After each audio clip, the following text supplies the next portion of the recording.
of which can be found in the Philadelphia papers because they were copied from the Virginia Gazette on the Philadelphia papers. George Wayman, we know very well. He has an interesting history. He did live for a while in the Little Fork. A son married Anne Elizabeth Coons. Three other children, Henry, Harmon, and Mary, lived in the Robinson River Valley. And they've been studied at some length right here. Marriages to the Clores, marriages, Blankenbakers, marriage to the Utes right here. And there's been some study of Henry, of this Henry right here, some study of him. He married unknown, Catherine unknown. But three of the children live in the Robinson River Valley. Perhaps we should be looking for Catherine in the Robinson River Valley, but we don't know. It's an unknown. Herman Bach is pretty well known. There's just a little bit of discussion about the children right here and what happened to them. This is the daughter that was born in Germany, and that's the last we ever hear of her, so on. One thing that we must note here is that late in life, in the will, or deed, late deed, the wife of Herman is Catherine.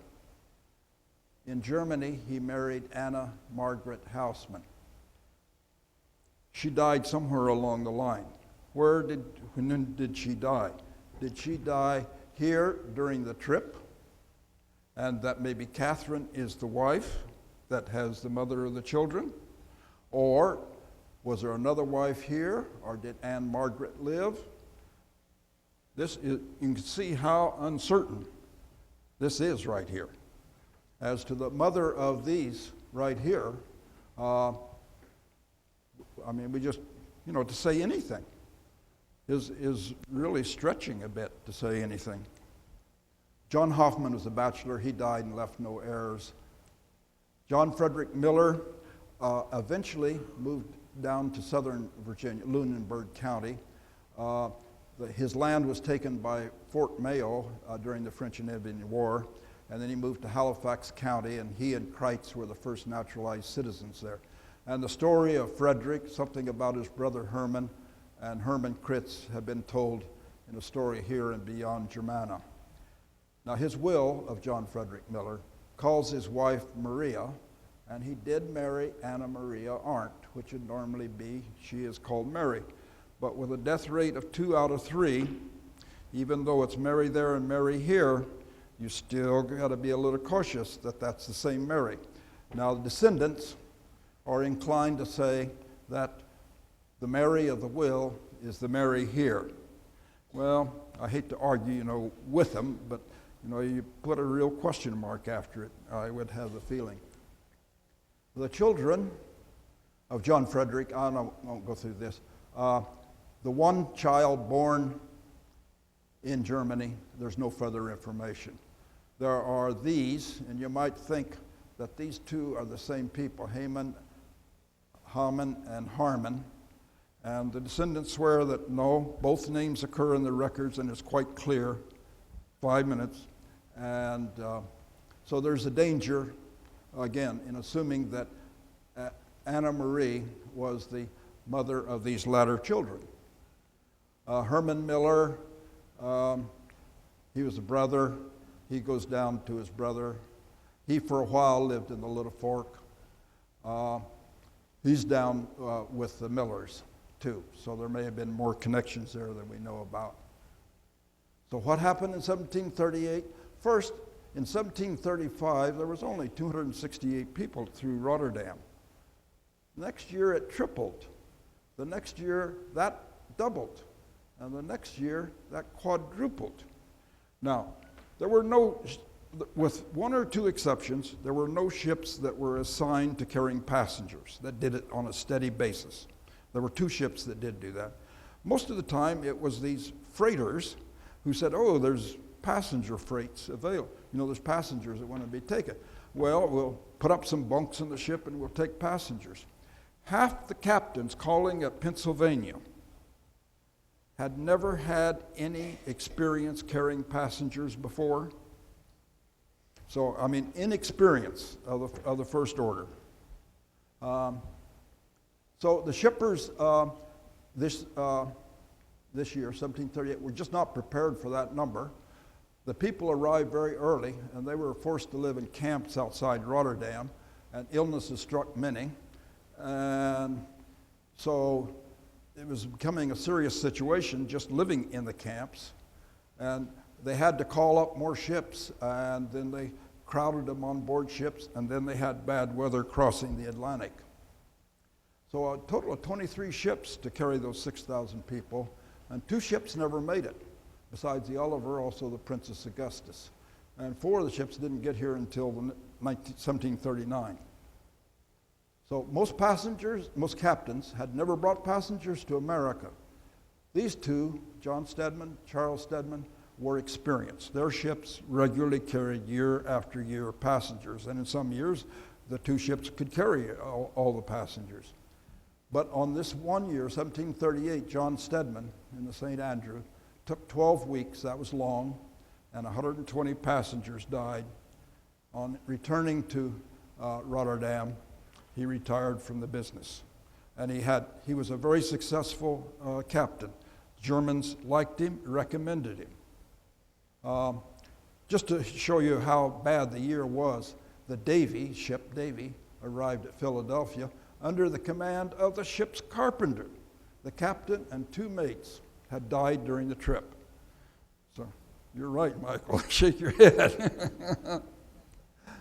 So what went wrong? The weather, lack of preparation for the large numbers, the early arrival of the immigrants, the greed of the shipping owners, overcrowding, lack of sufficient food and drink. And altogether, this is Klaus Vu's estimate, so this many arrived, in total to America, this many died. So the whole shipping year, 1 out of 3 died. At some point along the line, on the Oliver, 2 out of 3 died. And Klaus did research this at some great length.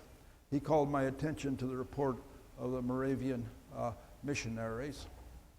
And some lessons for genealogists: be careful about the statements of who the mother was or the wife was. Sometimes we really don't have the sufficient information. And a recorded marriage is not proof that the woman was the mother. There's a lot can happen. And so just because you have a marriage license, you don't have proof. Now, I personally am more inclined, as I've told you, I'm not a genealogist, I'm a historian. I like to think of myself that way. And I'm a little more interested in DNA, which tells us something about the larger picture of where we came from, never mind the details, which are probably wrong anyway.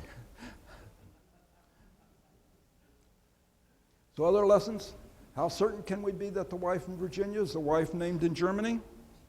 What if both parents died on the trip, but some of the children survived? We had that case in the Souther family right there. This means that you may have within the Germanna community individuals which you have no record of otherwise, who may become some of the wives. Looking for a wife? Maybe she was a surviving child. And furthermore, many of these surviving children, if they were taken in by another family, might adopt that family name, adding to confusion, right? Right.